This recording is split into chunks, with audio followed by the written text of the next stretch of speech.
ప్రేమగల ప్రియమైన పరిశుద్ధుడవైన సజీవమైన నిజమైన నిత్య జీవము కలిగిన సత్యదేవుడవైన ఆకాశమందున్న అంతటా అన్ని సమయాల్లో ఉన్న మా పరలోకపు తండ్రి యేసుక్రీస్తు ప్రభువు నామను బట్టి మరొకసారి మీ పాదముల చెంతకు రావడానికి ఇచ్చిన కృపను బట్టి మీకు వందనాలు. మా తండ్రి కొంత సమయం మీరు ఆరాధించడానికి ఇచ్చిన కృపను బట్టి మీకు వందనాలు. బలలో పాలు పొందనగా వాక్య పిల్లలు మమ్మల్ని మేము పరీక్షించుకొని సరి చేసుకొని యోగమైన రీత్యా బలలో పాలు పొందడానికి కృపను చదువుకునే లేఖన భావం ద్వారా మాతో మాట్లాడండి. మెల్లని స్వరాన్ని వినిపించండి. వాక్యం వెల్లడేవుతో వెలుగు మాలో తీసుకుని రండి. పాపికి రక్షణ విశ్వాసకి ఎదుగుదల ముందుకు నడిచే పిల్లలకు అధికమయముకు నడిపించు. యేసు నామమున స్తుతించి ప్రార్థించి వేస్తున్నాము తండ్రి. యోనా గ్రంథం 5వ వచనాన్ని అందరం కలిసి చదువుకుందాం. కాబట్టి నావికులు భయపడి ప్రతివాడు తన తన దేవతను ప్రార్థించి ఓడ చిలుకన చేయుటకై అందులోని సరకులను సముద్రంలో పారవేసింది. అప్పటికి యోనా ఓడ దిగువ భాగమునకు పోయి పండుకొని గాఢ నిద్రపోయి ఉండెను. మనం గత 2 వారాల నుంచి చూస్తున్నామేంటి? భక్తులు లేదా పరిశుద్ధులు లేదా అపోస్తులుడు, శిష్యులు, సేవకులు, విశ్వాసులు, దేవుని పిల్లలు అనబడిన వారు నిలవరాని చోట నిలిచిన ఎడల వారు ఎదుర్కొన్న ప్రతికూల పరిస్థితులు చూస్తున్నాం. అవునా? చేయరాని సహవాసం చేయడం, దేవుడు వద్దన్న పని చేయడం, తీర్మానం చేసుకోవడం, ఆ విధంగా కొనసాగించడం ద్వారా ఎంత నష్టపోయారో చూస్తున్నాం. భక్తులు మాత్రమే, భక్తి లేని వారి సంగతి కాదు, భక్తులు మాత్రమే. అబ్రహాము దేవునికి స్నేహితుడు, అవునా? దానియేలు హృదయానుసారి, అవునా? అది దావీదు హృదయానుసారి, అవునంటారా? ఇట్లు మనం చూసిన వారందరూ కూడా ఇక దైవజనుడు అయితే ఖచ్చితంగా తాను ప్రయాణం చేసినాడు. కానీ అబద్ధ ప్రవక్త అట్లా మోసం చేసే వాళ్ళు కూడా ఉన్నారని గుర్తించాలి. దేవుడు నాకు 1 లక్ష రూపాయలు ఇయ్యు, నాకు దేవుడు బయలుపరిచినా నీ దగ్గర రమ్మని చెప్పి అని అంటాడు. ఏం చేస్తాడు? అప్పుడు ఏం ఆన్సర్ ఇస్తారు చెప్పండి? ఒక్కటి నేర్చుకోనండి, నీతో మాట్లాడిన దేవుడు నాతో కూడా మాట్లాడాలి, అప్పుడు చూస్తా అనాలి. అర్థమైందిగా? ఎంత మంచి ఆన్సర్ కదా. దేవుడు బయలుపరిచినాడని చెప్పగానే ఏం చేస్తాం? మనం చేస్తుంటాం. అది దైవ చిత్తం కాదు. కనుక ఇక్కడ మరి దైవజనుడు వద్దన్న పని చేసుకుంటూ వెళ్ళిపోయాడు. ఏమైనా సింహం పాలైపోయాడు. అవునా?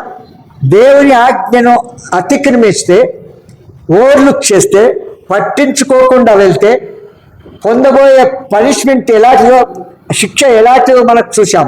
అవునంటారా లేదా? ఇక్కడ యోన విషయం చూస్తాం.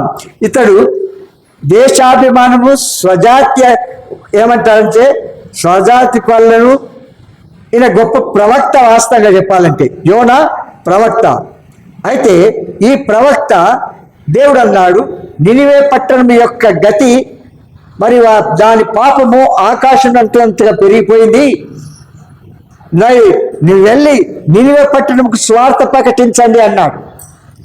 సువార్త ప్రకటించండి అని అంటే ఈయన ఏం చేస్తున్నాడు?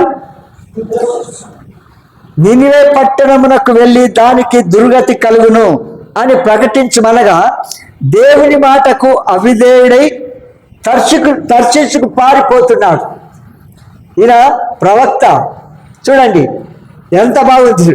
దేవుడు తిని పండుకునే దానికంటే దావీదు చేసిండు. తిని పండుకుని ఏమైంది?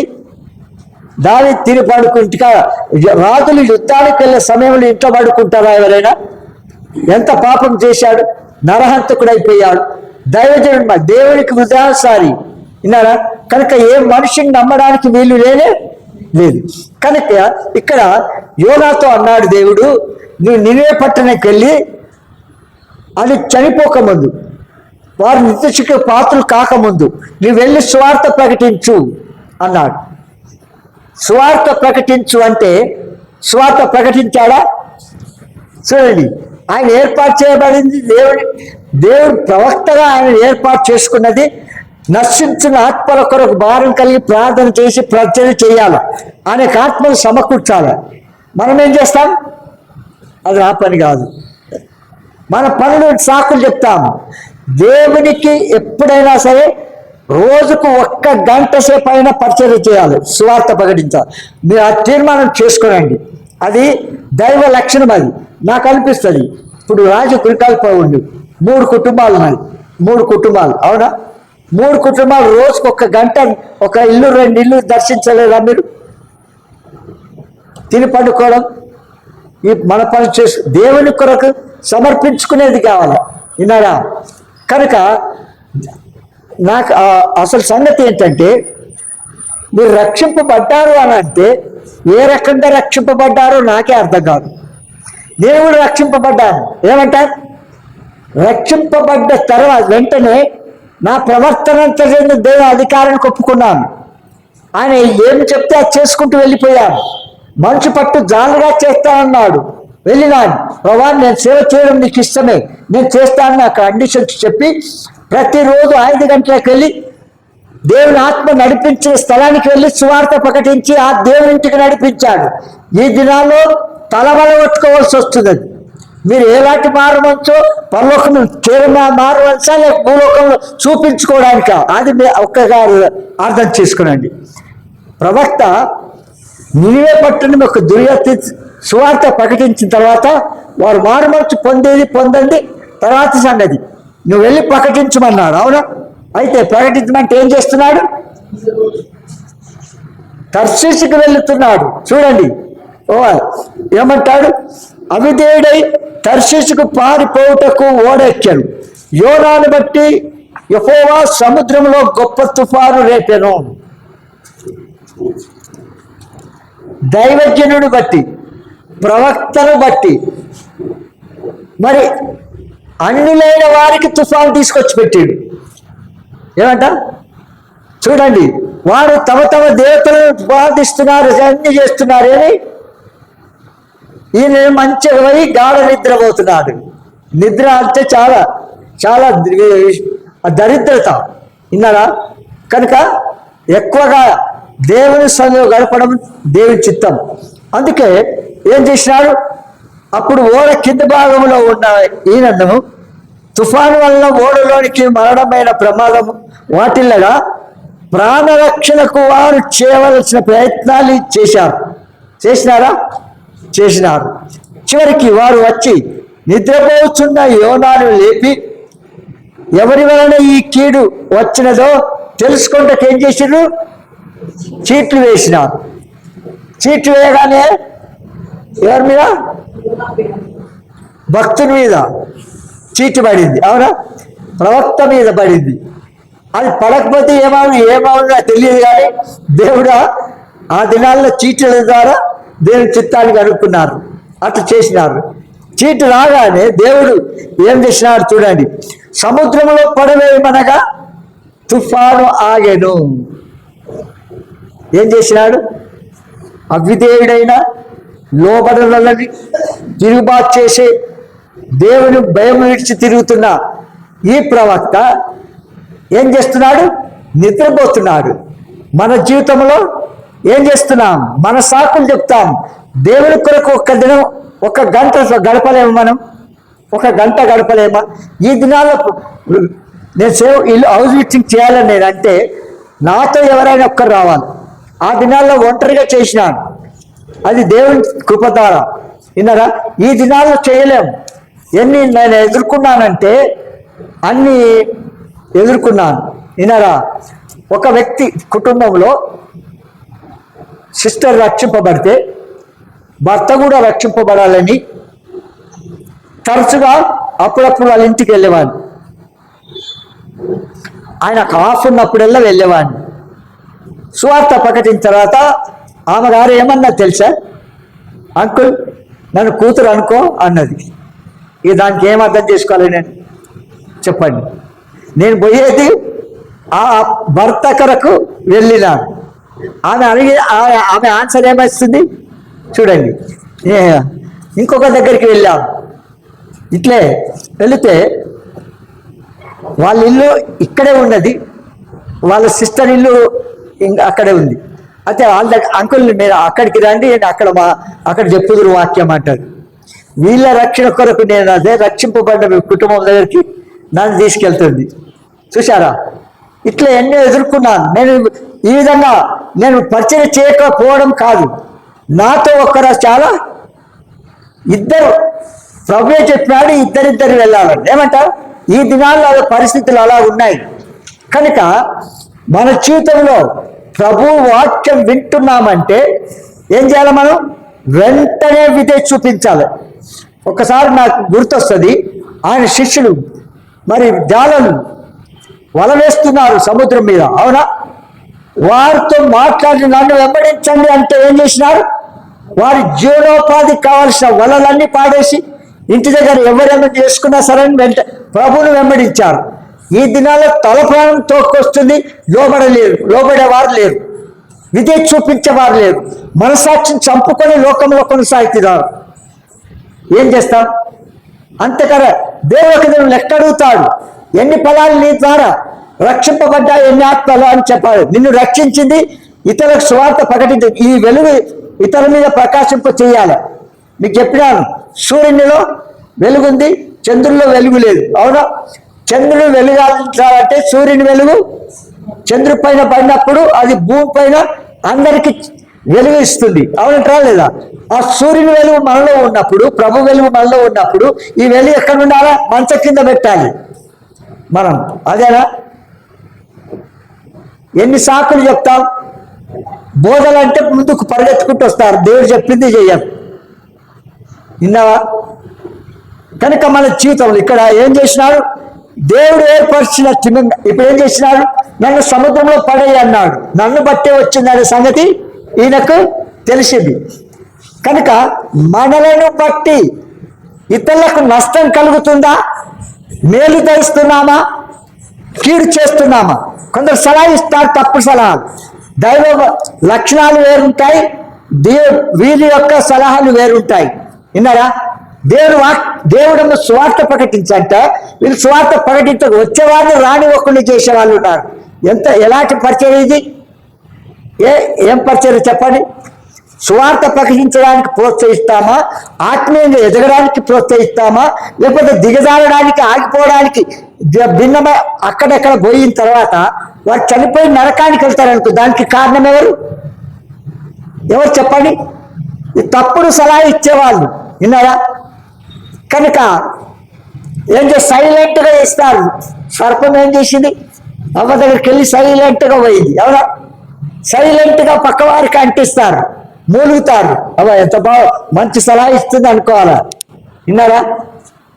కనుక సముద్రంలో వాళ్ళు అన్నారు, అన్యులైనప్పటికీ కూడా ఏమంటారంటే, ఇగో యోనా ఎత్తి సముద్రంలో పడేయమనగా దేవుడు ఏర్పరిచిన తిమింగలము అతనిని మృంగను. దేవుని ఆజ్ఞ ప్రకారము తిమింగలము కడుపులో ఉన్న యోన 3 దినముల తర్వాత అతని భూమి మీద కక్కివేశాను. 3 దినాల తర్వాత. ఎందుకు తెలుసా? ఆ చేప కడుపులో దానికి ఎంత కడుపులో వస్తుంది, ఒక దిక్కు చూస్తే డైజెషన్ కావద్దన్నాడు, దేవుడు ఆజ్ఞాపించాడు. చూడండి, జంతువులు, పక్షులు, ప్రాకులు, జలచరములు సృష్టి అంతా కూడా లోబడుతుంది, కానీ ఆయన చిత్తాన్ని చేయడానికి మానవుడు నీవు నేను లోబడుతున్నామా? ఎంత మూర్ఖులం అనుకోవాలా, ఎంత అడమెంట్ ఫెలోస్ అనుకోవాలి, అంత దిగజారిపోయే భక్తి ఎందుకు చేయాలి? ఈరోజు పిలిస్తే చక్కగా పరలోకంలో ఉండాలి. ఉంటామా మనము? చెప్పండి. కనుక ఏమంటారు వారు? దాంతో పాటు ఏం చేసినారు? ఇక్కడ యోనా నినివే వెళ్ళి దేవుని వాక్యము ప్రకటించడా అన్నాడు. ఎప్పుడు వెళ్ళినాడు? యోనా దగ్గరికి తిమింగలం రెడీ ఉంచాడు. సముద్రం మధ్యలో నా కుమారుని సముద్రం మధ్య విడిచిపెట్టకూడదు. ఎక్కడ వెళ్ళాలి? ఒడ్డుకు తీసుకెళ్ళాలి. ఈత రాదు కదా, ఈత రాకపోతే ఆయనతో లోపలికి పోతాడు. కనుక ఏం చేయాలి? ఆ చేపకు ఆర్డర్ ఇచ్చినాడు, సముద్రం ఒడ్డున విడిచిపెట్టాలి. విన్నారా?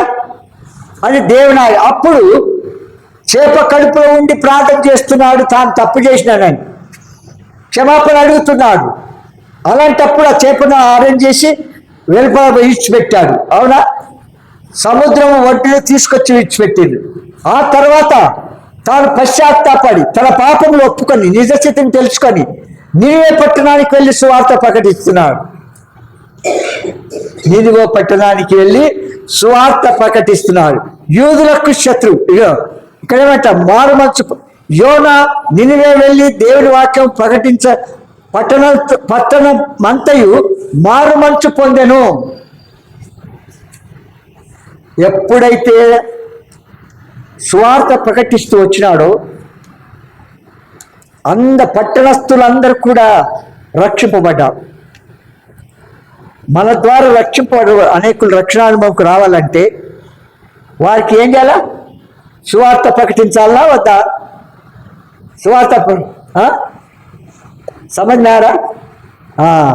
కనుక ఏం చేయాలా? సువార్త ప్రకటించాలి. అది మన పని.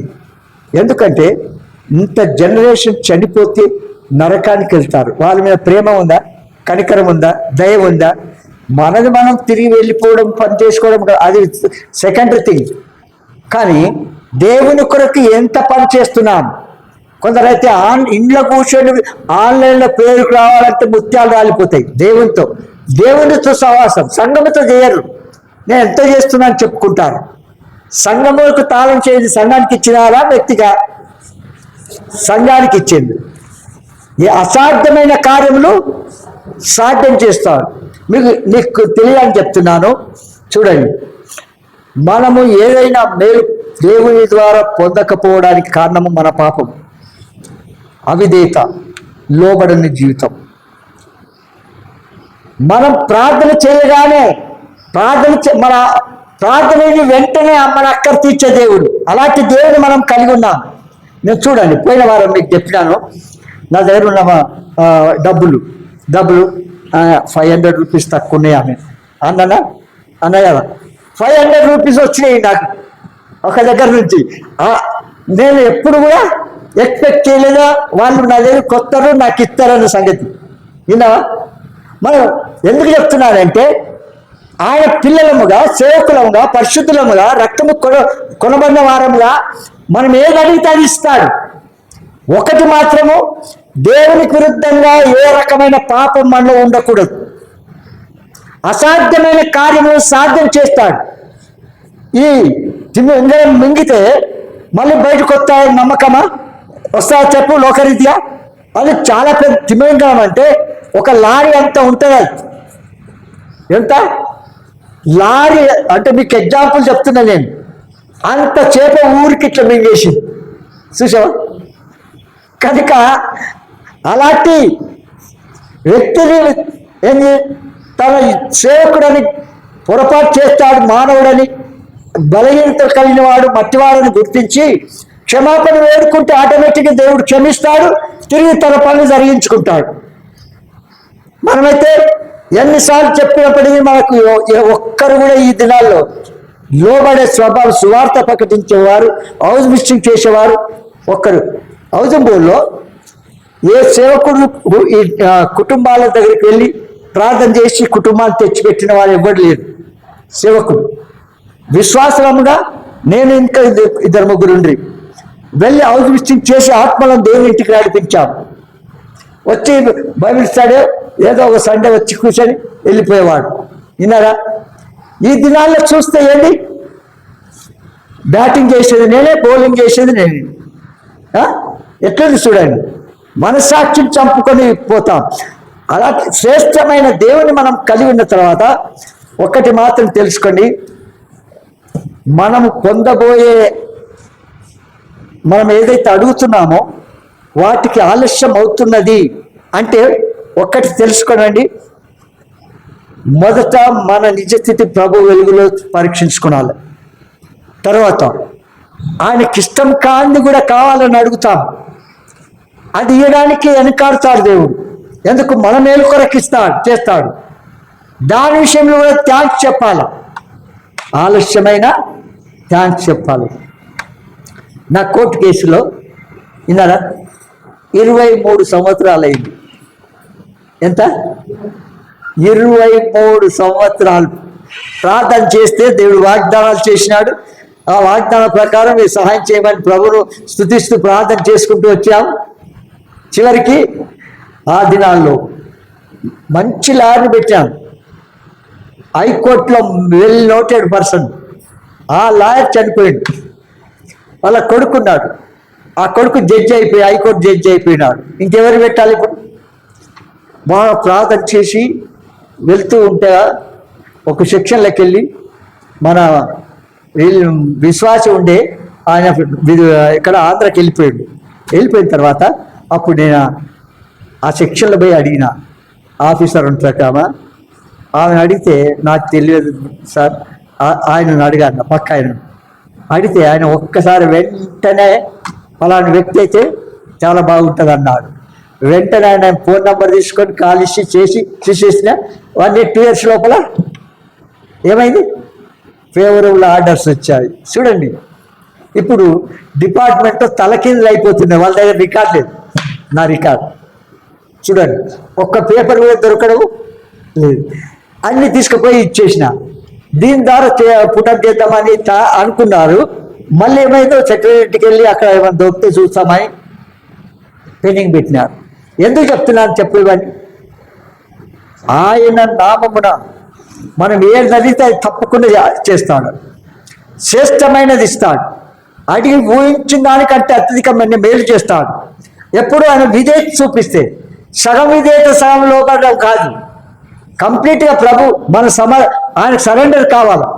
ఆయన చెప్పింది చేయాలి. ఎట్లా నెరవేర్చదో చూడండి. కనుక ఇక్కడ ఏమని, అప్పుడు సువార్త ప్రకటించాడు నినివే పట్టణానికి, దాని దుర్గతిని ప్రకటించాడు. అంటే ఏంది? ఆ పట్టణం యొక్క పాపమును ఓపెన్గా సీక్రెట్గా కాకుండా అందరూ తెలుసుకునేలాగా ప్రకటించాడు. మనం అట్లా చేయొద్దు. దువ్వాల వల్ల దూతును ఏం చేయాలి? గట్టిగా కొట్టద్దు. కొడితే మళ్ళా దెబ్బలాడుతుంది. ఏమంటారు? కనుక మన జీవితంలో ఎప్పుడైనా సరే మనం ప్రేమించే దేవుడు మనం శిక్షిస్తాడు. మనం ఎప్పుడు అవిధేలో ఉన్నప్పుడు, లోబడకపోతే, ఆయనకు అర్థం చేసుకోలేకపోతే, ఈ యోనా చేసినా చేయలేదు. నినివేకి వెళ్ళమంటే తర్షీషుకి వెళ్తున్నాడు. చూడండి ఎట్లుందో. ఆ రూటే మారుస్తున్నాడు.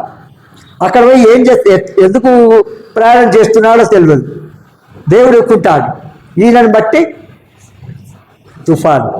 అదే చూడు దానియేలు గ్రంథంలో వీరిని బట్టి అందరు రక్షింపబడ్డారు. అవునంటారా లేదా? కనుక మనల్ని బట్టి అనేకులు రక్షణ అనుభవం తీసుకొని రావాలి. అందుకన్నాడు, అన్ని జనులైన నినివే పట్టణస్థులు మారుమనసు పొందగా యోనా దేవునిపై ఎంతో కోపం కనపరిచాడు. అయ్యో, ఎంత బాగుంది చూడు. ప్రవక్త ఇతరులు రక్షింపబడితే ఆయనకి ఇష్టం లేదన్నట్టు చూడు. అంటే ఇది వారి పరిస్థితిని బట్టి ఈ ప్రవక్త వారిని చంపడమే బెస్ట్ అనుకున్నాడు. వాస్తవంగా మనం ఆ తీర్మానంలో ఉంటాం. వారు ఒక నరహంతకున్నాడు అనుకో, ఆ నరహంతకుని మనం చేయాలనుకుంటాం. ఎంత జాలి దయా కనికరం లేకుండా చంపాడు కదా, మనం కూడా అది చేద్దాం అనుకుంటాం మనుషులు కనుక. కానీ దేవుడు అట్లా చెయ్యడు. కనుక అప్పుడు ఏం చేసినాడు? అయితే ఒక దగ్గర చెట్టు నీడ కూర్చున్నాడు. అదేం చెట్టు? సోర చెట్టు అంటే అదే పెద్దగా అనుకున్నాడు. ఆ పందిరిలాగా దాని కింద వేసుకున్నాడు. ఎండాకాలంలో చల్లగా ఉంది, బాగుంది అనుకున్నాడు. దేవుడు అన్నాడు, ఈయన ఎట్లా నిద్రపోతాడో చూస్తా అనుకో. చెట్టుని ఏం చేసిండు? ఎండబెట్టిండు. అవునా? కోపం వచ్చి ఏం చేసిండు చూడండి.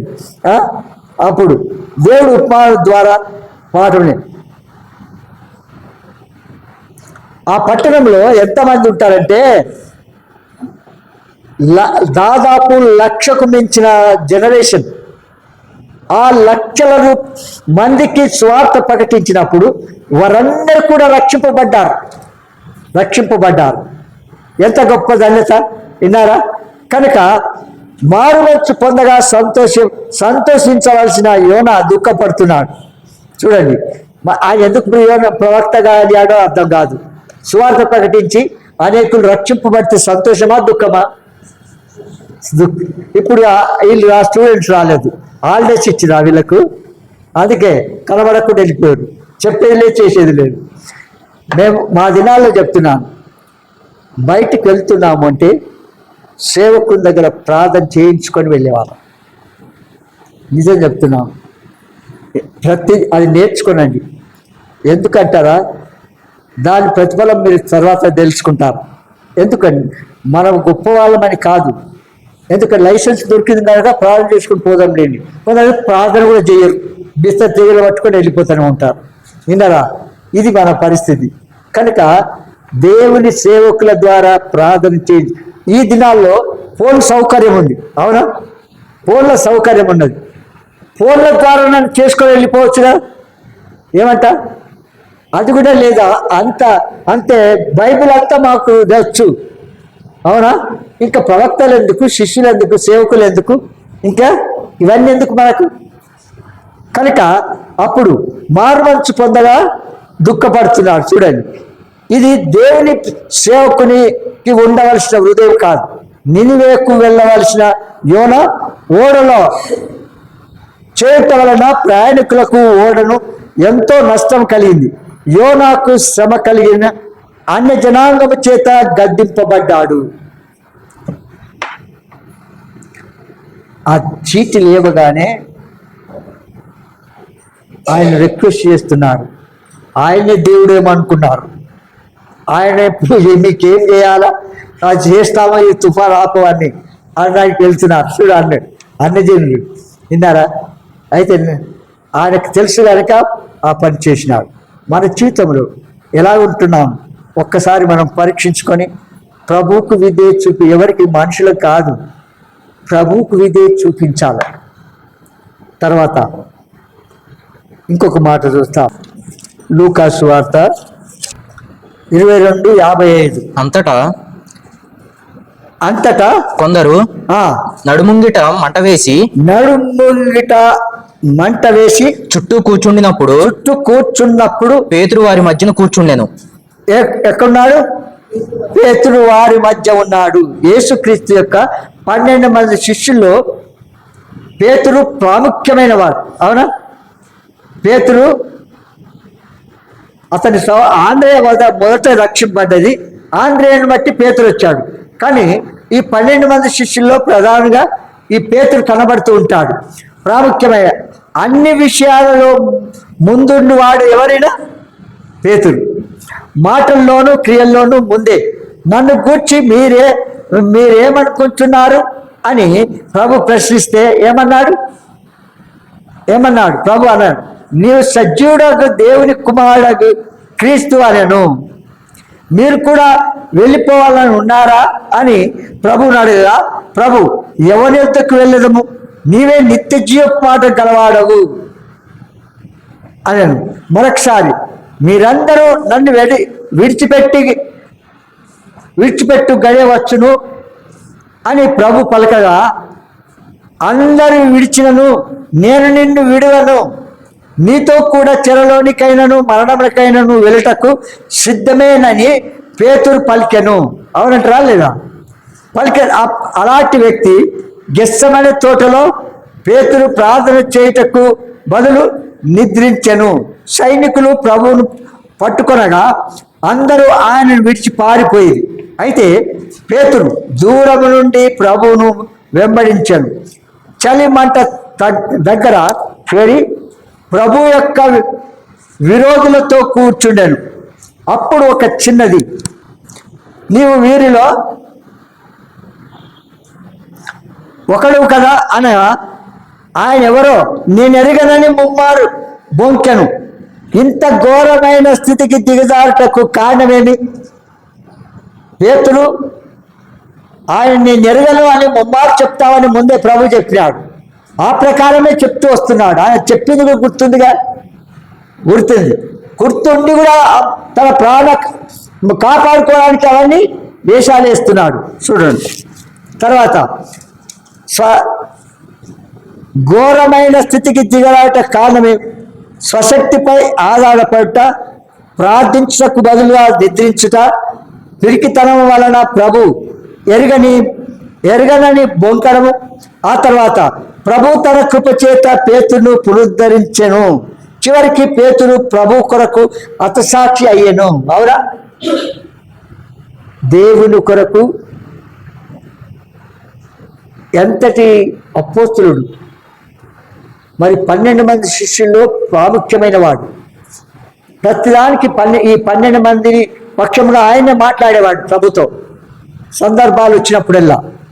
అలాంటి వ్యక్తి మొక్కుతున్నాడు అని అంటే మన జీవితం ఏంటి చెప్పండి? ఇది మన దగ్గరికి వస్తారు. ఒక సబ్జెక్ట్ ఉంది, దాన్ని పూర్తి కన్ఫామ్ కాలేదు కనుక ఈరోజు చెప్పలేదు. ఇది పూర్తి చేసి నెక్స్ట్ చూద్దామని చూస్తున్నా. ప్రార్థన చేయండి. ఎందుకు చెప్తున్నానంటే దేవుడు అనుమతించకుండా ఏది జరగదు. ప్రతిదీ దేవుడు అనుమతిస్తాడు. ఎందుకు చెప్పండి? అన్యజనులు రెచ్చిపోతున్నారు ఈ దినాల్లో. అవునట్రా? అన్యజనులు రెచ్చిపోతున్నారు. కారణం ఏంటి? దేవుని ప్రజలే కారణం. ఆయన ఉద్దేశించిన రూపం వీళ్ళకు రావడం లేదు, వారు తెలుసుకోవడం లేదు, వారు అంగీకరించడం లేదు. కనుక దేవుడు అనుమతిస్తున్నాడు కనుక ఇవన్నీ నెరవేరుతూ ఉన్నాయి. కనుక మన జీవితంలో విశ్వాసమైన మనం ఇటువంటి సరికాని లక్షణాలు ఏవైనా ఉంటే మనం ఏం చేసుకోవాలా? సరి చేసుకోవాలి. కనుక భక్తులే అలా ఉన్నాం. మనం సమాజంగా కూట మానుకుంటాం, చూసావా? సహవాసం ఉండడం చూసావా? అప్పుడు ఏం జరుగుతుంది తెలుసా? ఆత్మీయంగా రాను ఏమైపోయింది? దిగజారిపోవడం, వెనుకంజ వేయడం. ఎందుకబ్బా వీళ్ళు రావడం లేదనుకుంటాం మనం. ఎవరి పాపం వారిని పట్టుకుంటుంది. మనస్సాక్షిని గద్దించి వారిని తీసుకురమ్మని దేవుడు చెప్పినా కూడా వాళ్ళు ఎన్నో సాకులు చెప్పి రాకుండా ఉండే వాళ్ళు కూడా చాలామంది ఉన్నారు. కనుక మన జీవితంలో ప్రభు ఏం చెప్తున్నాడు, మనమేం చేస్తున్నాం? పరిశుద్ధులుగా, ప్రవక్తలుగా, అపోస్తులుగా వారే అంత తప్పు చేస్తే మన జీవితం ఏంటిది? మనం పరీక్షించుకొని సరిచేసుకొని ఆ ప్రభు మన కొరకు చేసిన సమర్పణను బట్టి, త్యాగమును బట్టి, శిల్వ మరి కార్యమును బట్టి ఒక్కటే, ప్రభా మీరొక్కడే నిజమైన సజీవమైన నిత్య జీవం కలిగిన సత్యదేవుడు, ఆకాశం అందున్న అంతటా అన్ని సమయాల్లో ఉన్న దేవుడు, సర్వలోక సృష్టికర్తవు. మా పాపముల కొరకు శిలపై పంచగాయములు పొంది రక్తమంతా కార్చి మరణించి భూస్థాపనతో తిరిగి లేచావు. నమ్ముతున్నాం ప్రభా, నన్ను క్షమించు, మీ రక్తముతో నన్ను కడుగు, నా పాపాలు క్షమించమని అడిగి ఆ తర్వాత ప్రభు చెప్పింది చేస్తానని తీర్మానం చేసుకోవాలి. యోనా వల్ల తప్పించుకొని తిరగకూడదు. దేవుడు మనతో మాట్లాడితే సువార్త ప్రకటించమని చెప్తే మనం చెప్పే సాకులు ఎన్నదగినవా చెప్పండి. సుధా ఒక అనుకోనండి, నీకు ఉద్యోగం ఇచ్చినాడు, దాన్ని తీసేయడానికి కూడా అది ఆయనకు తెలుసు. విన్నారా? వీళ్ళు తోక ఎక్కువ ఆడిస్తారు అనుకో, దాన్ని ఏం చేస్తాడు? కట్ చేయడానికి కూడా చూస్తాడు. విన్నారా? కనుక మన జీవితంలో నమ్మకత్వాన్ని రుజువు చేసుకోవాలి. ప్రభు సన్నిధిలో ఎలా ఉంటున్నామో గుర్తు చేసుకోవాలి. కనుక మనం వెంటనే విధేయత చూపించి ప్రభు కార్యము జరిగించి అంటాడు ప్రభు, మొదట నా రాజ్యమును నీతిని మొదట వెతకండి, మీకు ఏది కావాలో నాకు చెప్పండి, నేను చేస్తా అంటా. అవునా? మనం పొందలేకపోతున్నామంటే కారణం మన పాపమే, ఇంకా వేరే ఏం లేదు. కనుక వీటన్నిటిని జ్ఞాపకం చేసుకొని మనం ప్రార్థన చేస్తాం. ప్రియ తండ్రి, యేసునామమున మరొకసారి పాదసన్నిధికి వస్తున్నాం. మా ముందుకు తీసుకొచ్చిన లేఖన భావములన్నిటి వందనాలు. మేము నడవలసిన మార్గాన్ని మీరు మాకు తెలియచేసినందుకే స్తుతిస్తున్నాం. మానవ దుబాట్ల వ్యక్తమైన వాక్యానికి పరిశుద్ధాత్మ కార్యము లోతులా జరిగించు. పాపికి రక్షణ, విశ్వాసకి ఎదుగుదల, ముందుకు నడిచే ప్రజలకు అధిక మహిమకు నడిపించు. యేసునామమున స్తుతించి ప్రార్థించి వేడుచున్నాము తండ్రి. ఆమేన్.